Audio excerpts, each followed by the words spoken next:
उहाँहरू त्यहाँबाट फर्किन सक्नुहुन्छ, त्यही आफ्नो घुमाएर भन्नुभएको होला। उहाँहरूलाई स्वागतै छ, किन असल मान्छेहरू 100 ठोकर खाएर फर्किने मान्छेहरूलाई हामी स्वागतै गर्नेछौँ।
नमस्कार। तपाईँ यता हेर्नु सजिलो हुन्छ।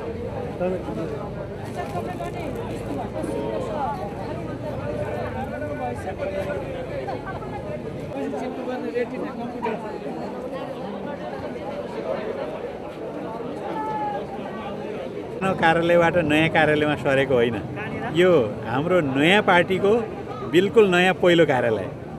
भाडा कति? यसको मासिक 3,25,000 भाडा निश्चित गरिएको छ। स्पेसको हिसाबले 15वटा कोठाहरू छन्। अब ठाउँ देखिहाल्नुभयो। हामी यो ठाउँबाट हाम्रो नेपालको कम्युनिस्ट आन्दोलनलाई अगाडि बढाउने हाम्रो अभियान सुरु गर्नेछौँ। यो कति समयको लागि तपाईँहरूले सम्झौता गर्नुभएको होला? कुराले बुझिन। सम्झौता कति समयको लागि दिनुभएको छ?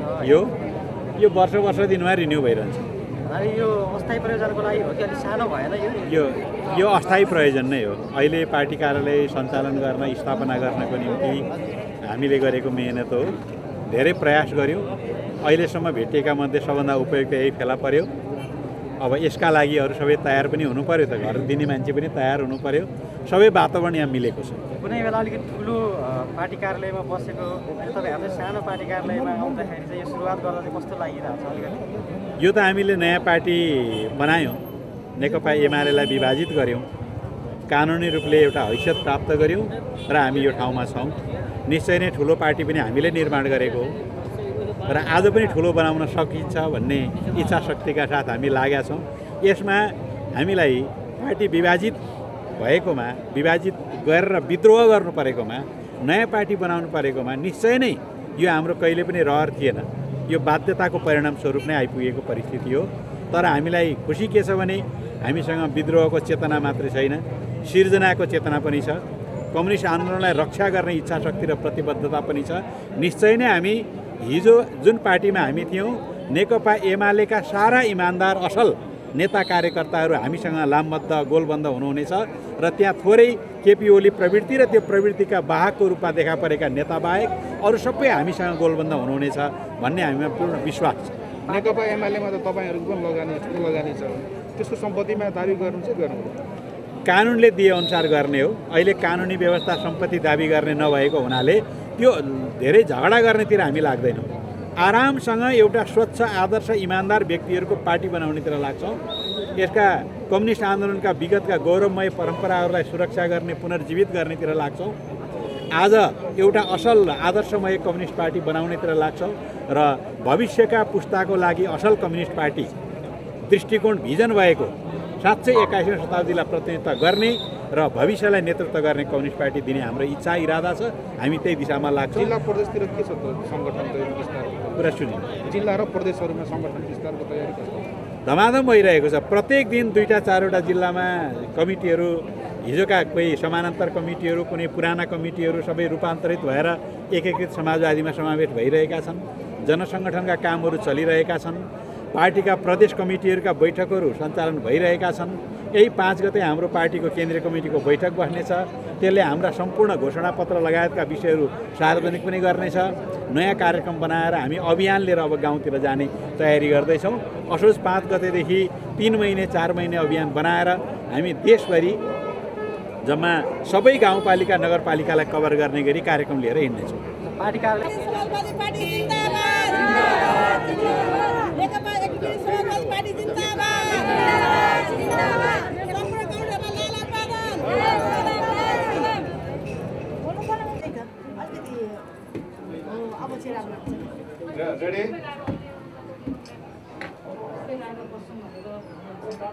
सीता कामरेड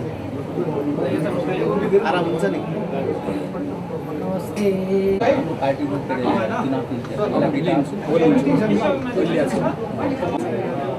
अब अघि पनि मैले चर्चा गरेका थिएँ कि हामी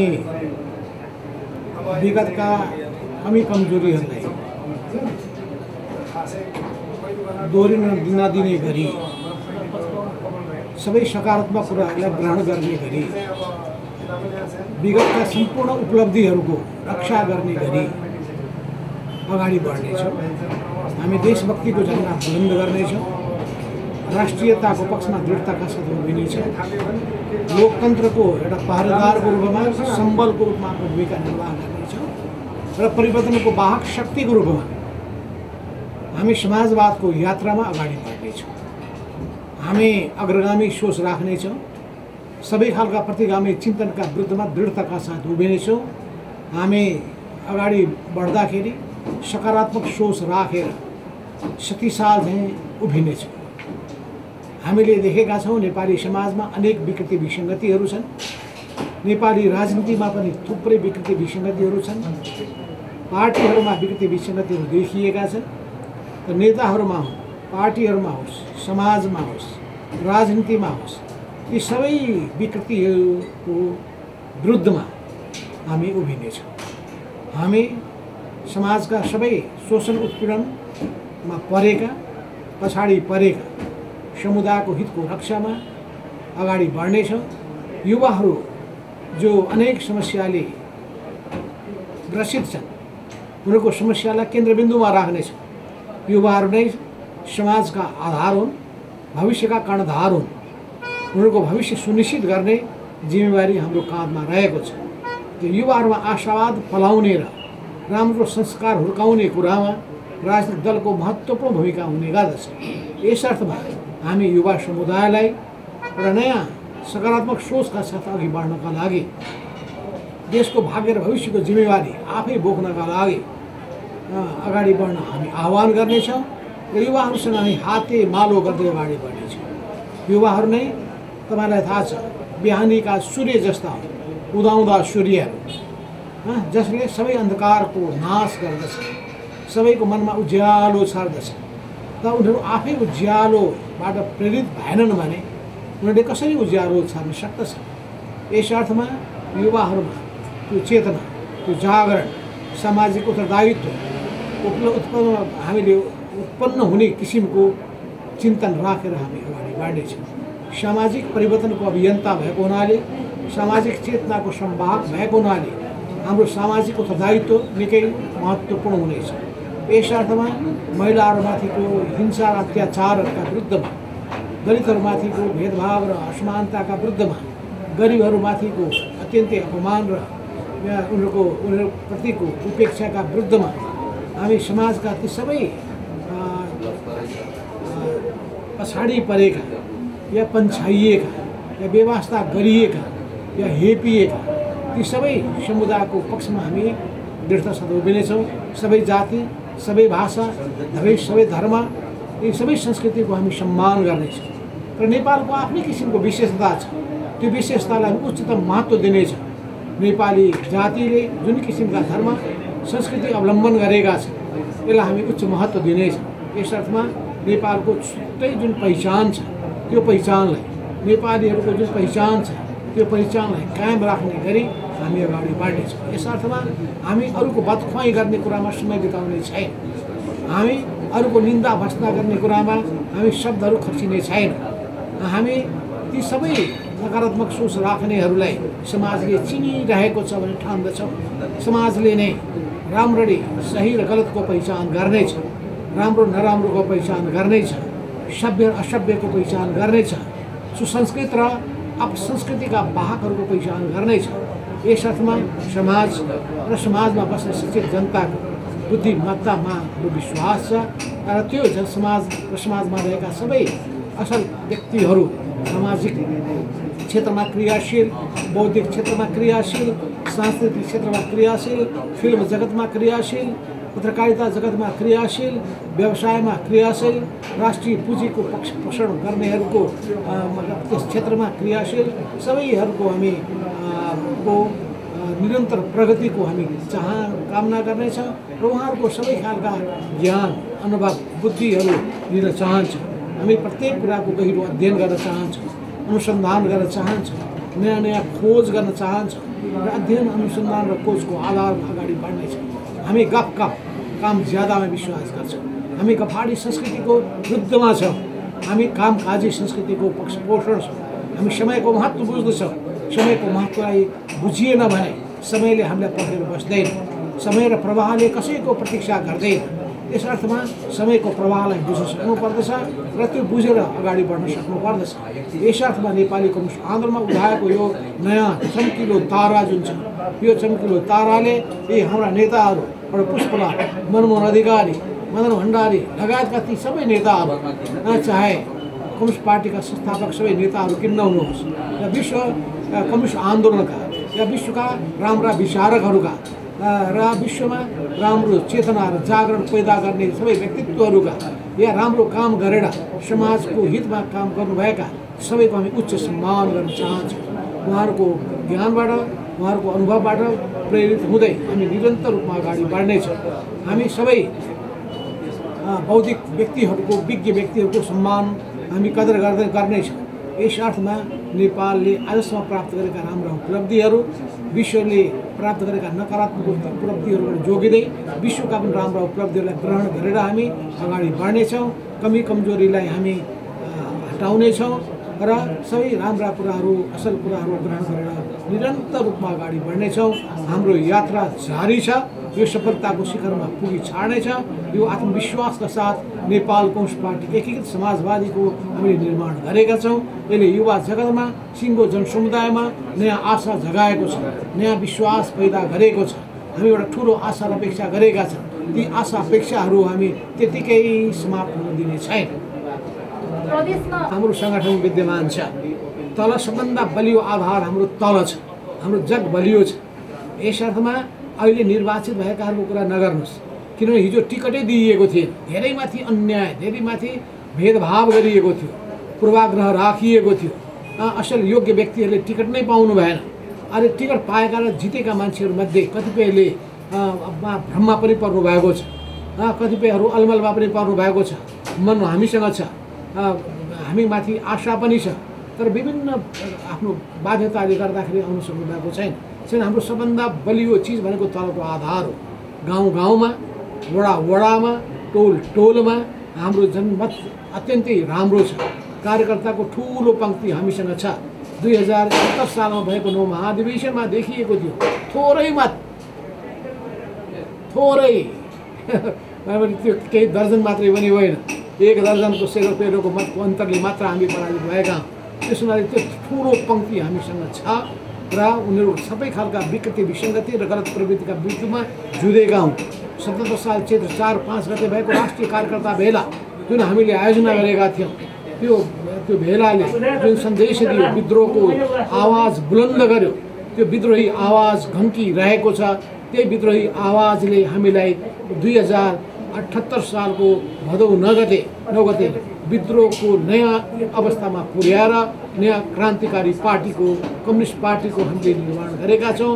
यो परिवर्तनको सम्वाहको, समाजवादको झन्डा बुलन्द गर्दै नेपाली विशेषताको समाजवाद नेपालमा ल्याउने र जनतालाई सुखी जीवन दिने, समानता प्रदान गर्ने, समृद्ध जीवन दिने यसको जुन प्रतिबद्धता छ र यसले कुनै पनि सोच, काम, धारणाहरू व्यवहारमा लागू भइरहेका छन् कि छैन त्यसको अनुगमन गर्नेछ। त्यसको सुपरिवेक्षण गर्नेछ र अनुगमन र सुपरिवेक्षणबाट राम्रा कुराहरूलाई प्रोत्साहित गर्नेछ, नराम्रा कुरालाई निरुत्साहित गर्दै निरन्तर व्यवहारबाट परिमार्जित हुँदै हामी जानेछौँ। हाम्रो सिद्धान्त कुनै पनि पार्टीसँग अहिले पार्टी एकता सम्भव छैन, तर हाम्रो सहकार्य हुनेछ। चुनावसम्म हाम्रो चुनावी तालमेल पनि हुनेछ। 5 दलको चुनाव हाम्रो जुन सरकारमा गठबन्धन त्यो कायम रहनेछ। कसैले त्यसलाई खुस्काउन खोजे पनि, कमजोर बनाउन खोजे पनि, तोड्न खोजे पनि त्यो सम्भव हुने हामी हुन दिने छैन। यस अर्थमा यो गठबन्धन अगाडि बढ्नेछ, चुनावसम्म मात्र होइन, अझै लामो समयसम्मको हाम्रो सोच पनि छ। किन नेपालमा एउटा गठबन्धनको संस्कृति अगाडि बढ्ने सम्भावना देखिएको छ। यो अवस्थामा यो वाम लोकतान्त्रिक गठबन्धन छ, यो गठबन्धन अगाडि बढ्नेछ। आजको दिनमा गठबन्धनबाटै सरकार बनेको अवस्थामा चाहिँ तपाईँहरूको लागि भनेर जुन अध्यादेश ल्याइयो त्यो अध्यादेश नै निष्क्रिय नभइसकेको अवस्थामा र एमाले निर्वाचन आयोग र सभामुख विरुद्धको जुन बिच सर्वोच्च अदालतमा स्थगित गरेको छ त्यो पनि निरूपण नभइसकेको अवस्थामा सरकार पनि विस्तार हुन सकिरहेको छैन। त्यसले चाहिँ कहीँ न कतै तपाईँहरूप्रति पनि दोष गरिरहेको अवस्था देखिन्छ। उहाँहरूको त भन्ने कुनै नैतिक अधिकार पनि छैन, नैतिक आधार पनि छैन, कानुनी आधार पनि छैन, संवैधानिक आधार पनि छैन। किन भन्दाखेरि संविधानको व्याख्या गर्दै सर्वोच्चले भनिसकेको छ कि 76(5) अन्तर्गतको प्रधानमन्त्रीलाई मत दिए बापत कारवाही गर्न पाइने छैन। त्यसमा हुइक उल्लङ्घन गर्ने खालका गफ हाँकेर त्यसको कुनै पनि कानुनी आधार विद्यमान छँदै छैन। जहाँसम्म अर्को कुरा छ कि उहाँ आफैले अध्यादेश जारी गरेर पार्टी फुटाउने अध्यादेश ल्याउने, अर्को निर्वाचनमा पार्टी दर्ता गर्ने, मदन भण्डारी फाउन्डेसन खोलेर गुटबन्दीपूर्ण क्रियाकलाप गर्ने जस्ता मान्छेले अरू कुरा गर्नेको कुनै अर्थ छैन। जसले जो व्यक्तिवादमा चुर्लुममा डुबेको छ, जो गुटवादमा चुर्लुममा डुबेको छ, जो कुनै पनि विधिको पालना गर्दैन, आफूलाई सर्वोत्कृष्ट ठान्दछ, सर्वोपरि ठान्दछ, पार्टीभन्दा राज्यभन्दा, त्यस्तो किसिमको निरङ्कुश तानाशाही प्रवृत्ति आज नेपाली राजनीतिको निम्ति ठुलो चुनौती बनेको छ। त्यसका विरुद्धमा जुत्दै हामी अगाडि बढ्नेछौँ र हामीलाई थाहा छ कि जब सभामुखले निर्णय गरिसक्नु भएको छ, सर्वोच्च अदालतमा बहस चलिरहेको छ भने सर्वोच्च अदालतमा विचाराधीन मुद्दाको बारेमा संसदमा प्रश्न उठाउन पाइँदैन भन्ने कुरा त्यो कानुनले प्रष्ट पारेको छ। यसको उल्लङ्घन गर्ने काम गर्ने व्यक्ति कानुनको शासनको पक्षपोषक होइन, ऊ संविधानको सर्वोच्चताको पक्षपोषक होइन, ऊ कानुनी शासनको उसले संसदको सर्वोच्चतालाई उसले मानिरहेको छैन भन्ने कुरालाई प्रष्ट भइरहेको छ। र यसले गर्दाखेरि जसरी एकदम माइकले नाक मुख भाँचिदिन्छु भन्ने खालका व्यक्तिहरूलाई उचाल्ने काम भएको छ, त्यसबाट त्यो समूह कुन किसिमको कस्तो किसिमको प्रवृत्तिलाई हुर्काउन खोजेको छ भन्ने कुरा प्रष्ट भइसकेको छ। जनता वाक्क दिक्क भइसकेका छन् र जनताको नजरमा त्यो पार्टी, त्यसको इमेज, त्यसको नेताहरूको इमेज, मूल नेताको इमेज तल खस्केको कुरालाई समयमा बुझ्नु र गल्ती महसुस गरेर माफी राष्ट्रसँग सबैसँग माफी माग्नु उपयुक्त हुन्छ। अब हामीले छिटोभन्दा छिटो हामी गर्नेछौँ। हाम्रो 5 गते केन्द्रीय कमिटीको बैठक बसिरहेको छ। यही सेरोफेरोमा हामी सम्भवतः यो हप्ताभित्र सबै कुराको पूर्णता गर्नेछौँ। अन्तिममा चाहिँ तपाईँलाई पोखरा पुगेर योगेश भट्टराईले के भन्नुभएछ भने अब माधव कमरेडले सपना देख्दा पनि एमाले नै देख्नुहुन्छ, फर्किनुको विकल्प छैन। समाचार हेडलाइन यहाँ देखाउँदैछु। उहाँहरू त्यहाँबाट फर्किन सक्नुहुन्छ, त्यही आफ्नो घुमाएर भन्नुभएको होला। उहाँहरूलाई स्वागतै छ, किन असल मान्छेहरू 100 ठोकर खाएर फर्किने मान्छेहरूलाई हामी स्वागतै गर्नेछौँ। गलत प्रवृत्तिबाट चाहिँ जतिखेर आँखा खुल्नेछ, धोका प्राप्त हुनेछ अनि सबै हिजो लडेको लडाइँ किन लडियो भन्ने कुरालाई सम्झिनु हुनेछ। हिजो आफै अगाडि सरेर अनि त्यसपछि अरूलाई चाहिँ खुट्टा तान्ने कुरा, गलत गरिएको रहेछ भन्ने कुरा महसुस गर्दै जानुहुनेछ।